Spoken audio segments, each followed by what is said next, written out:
When Bravos talks about changes to the stock market, it talks about interest rates, housing, elections, and industry booms and busts. Here's another view of the stock market using geopolitical events as explanations behind movements. But let me point out, throughout history, haven't we always had interest rates, housing, and politics? Yes, so what's different today? It all started in the 1800s.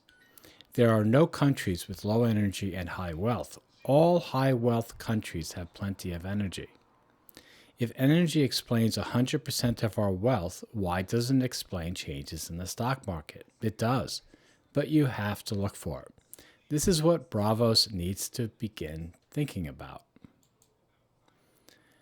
So here's the stock market. Here's London's population before coal was being burned. As you can see, the population was pretty small. Again, coal equals population equals growth equals stock market. And here's Rome when it was an empire. Here is climate change during its empire period. Do you see a correlation?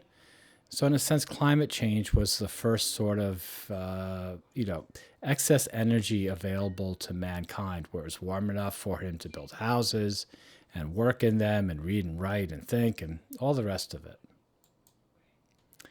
But from the dawn of human history, there's no significant stock markets until technology unleashed energy and coal.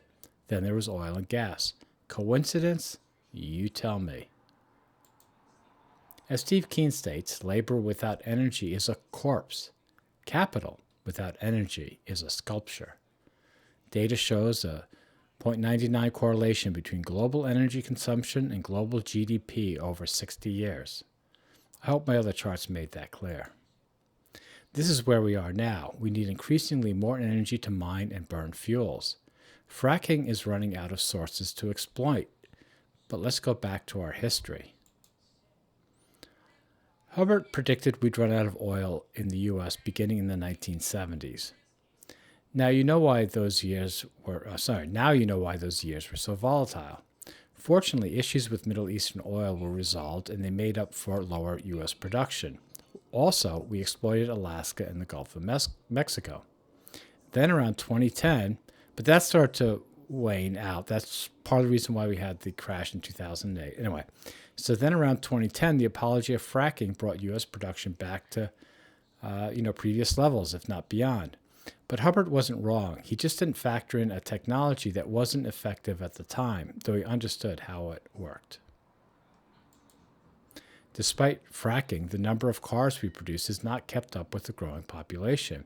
That is, on average, American car wealth plateaued in the 1990s.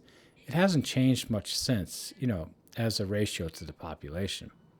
How is the stock market going to go up if fracking declines and world production also declines? That is a question. Here's another chart that shows how the public never experienced the effects of declining field oil production. Fracking compensated. We're already seeing a decline in securitization.